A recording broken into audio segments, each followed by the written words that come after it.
You know what I think you are? A coward.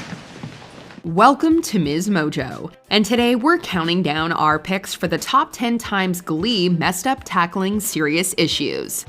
Look, I'm not gonna pretend like I understand everything that's going on with you. For this list, we'll be looking at the musical comedy drama's worst attempts at covering weighty topics. Did we miss any of Glee's greatest blunders? Let us know in the comments.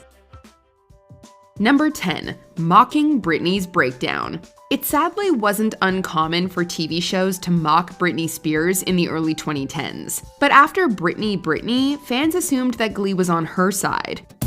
Hey Britney, are you ready? The episode not only paid homage to several of Spears' greatest hits, but also featured the singer in a prominent cameo role. You're really hot. You're sweet. And your breath smells really good. After such a fantastic tribute, Britney 2.0 felt like a betrayal. In the episode, Britney Pierce is dismissed from the Cheerios and has a breakdown not unlike Britney's infamous public breakdown of the late 2000s. Leave me alone, JBI! What are you thinking? No comment! Leave me alone! Knowing what we know today about Britney's personal life, the whole thing just comes across as distasteful and inappropriate. Number 9, teen pregnancy. In Glee's first season, a significant amount of time is spent focusing on Quinn Fabre's pregnancy. It fuels relationship drama, familial woes, and Terry Schuster's fake baby scheme. What Glee doesn't show is the reality of being pregnant at such a young age. Unlike Terry, Quinn really has a baby growing inside her. We see it, but you'd never know that from the way she acts. Oh, you have no idea. She never seems to take a single day off school, and she has no problems dancing with the rest of the Glee Club mere minutes before giving birth. While it's true that Glee covers the negative social aspects of teen pregnancy pretty well, they dropped the ball when it came to the physical side of things. Anyway, the wind blows.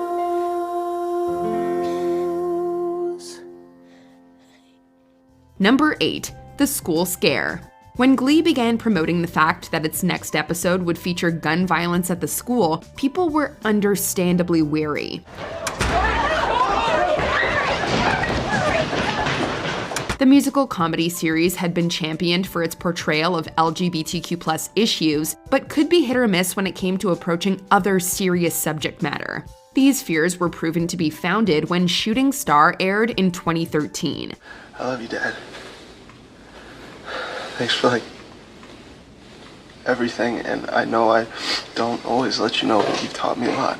Though the season 4 episode accurately portrays the fear associated with such a serious threat, the reveal that it was all an accident meant that the show could quickly move on from the plot without any long-lasting effects. When the biggest takeaway from an episode tackling this topic is that one of the characters is being catfished, maybe there shouldn't have been an episode about it to begin with.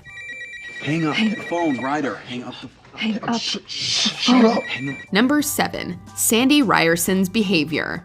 You may think you remember Glee well, but do you remember how Will Schuester became the club's coach? I'd like to take over Glee Club. You want to captain the Titanic too? I think I can make it great again. In the pilot episode of the series, Sandy Ryerson is fired for inappropriately touching students.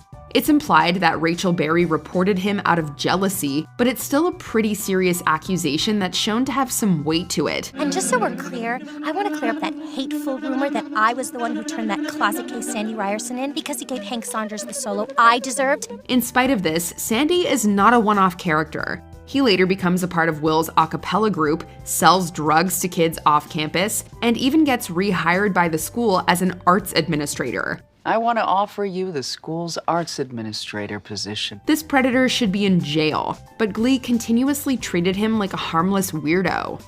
Number 6, Finn outing Santana. Look, we know Santana isn't the nicest character in Glee Club, but Finn's rebuttal still crossed a line. Hey, Santana, why don't you just come out of the closet? Sure, he had no way of knowing that his words would be overheard and put on TVs across the state, but outing someone is always a bad move. When Santana vents about the experience, the repeated reply is everybody already knew. The whole school already knows. And you know what? They don't Not just care. the school, you idiot! Everyone! What are you talking about?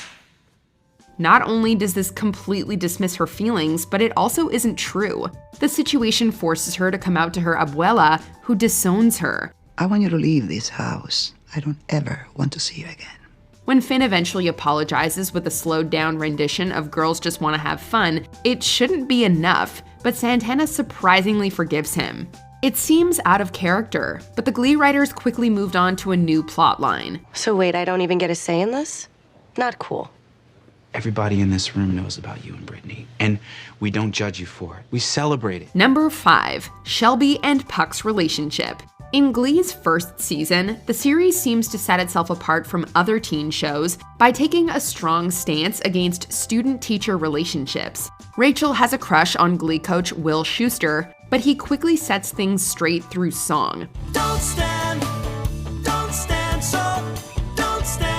close to me. Unfortunately, Glee would appear to go back on this stance just 2 seasons later, when it introduced a relationship between Puck and Shelby.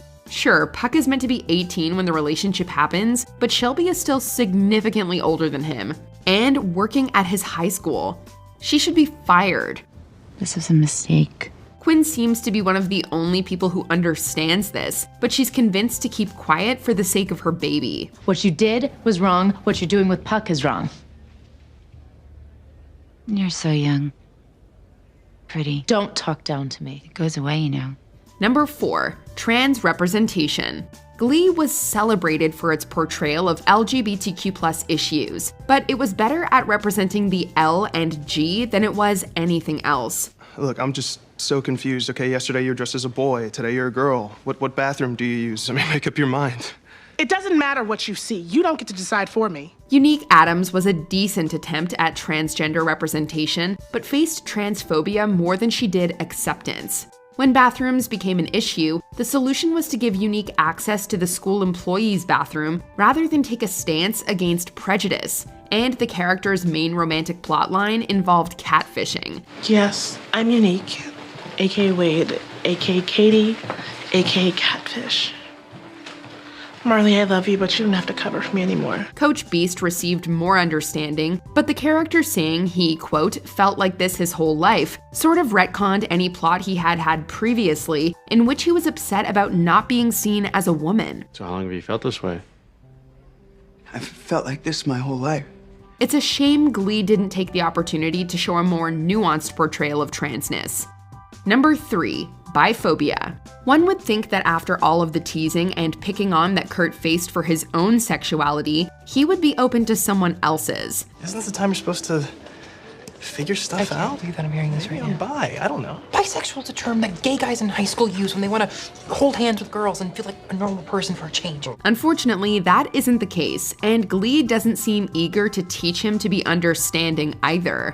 In the season 2 episode, Blame It on the Alcohol, Blaine kisses Rachel while drunk and briefly considers that he may be bisexual. Throughout the episode, Kurt completely dismisses the idea, perpetuating the biphobic idea that bisexuality is simply a phase.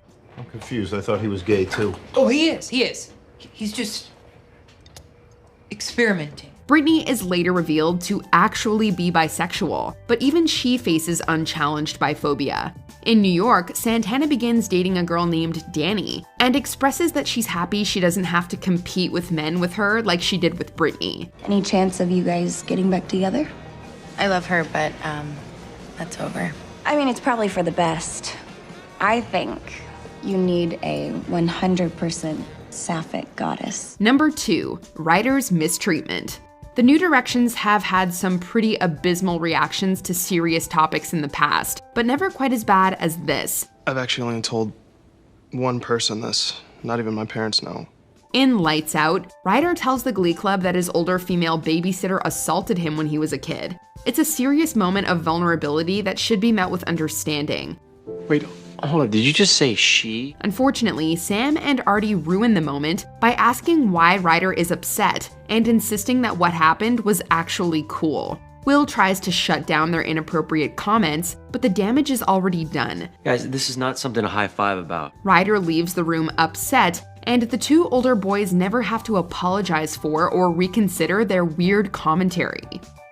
Before we continue, be sure to subscribe to our channel and ring the bell to get notified about our latest videos. You have the option to be notified for occasional videos or all of them. If you're on your phone, make sure you go into your settings and switch on notifications. Number 1. Marley's eating disorder. When Sue forced Mercedes to go on a diet in Home, it manifested into an eating disorder. The ending was body positive, but it was still clear that the show wasn't really equipped to handle the topic. I am beautiful, no matter what they say. 3 seasons later, they tried again. Somehow, it turned out even worse. In Glee, Kitty begins altering Marley's costumes for the musical in order to make her think she's gaining weight. I don't understand this fit yesterday. She also convinces Marley to engage in harmful behaviors. It takes a huge scare at the school for Kitty to finally apologize, but at that point, the plotline is pretty much over. When we were doing Grease, I took in all your costumes so that you'd think you were fat. I'm sorry. No one learns anything from the experience, and in the next season, Mr. Shu even suspends Marley from the Glee Club for refusing to wear a revealing outfit. Do you agree with our picks? Check out this other recent clip from Ms. Mojo and be sure to subscribe and ring the bell to be notified about our latest videos.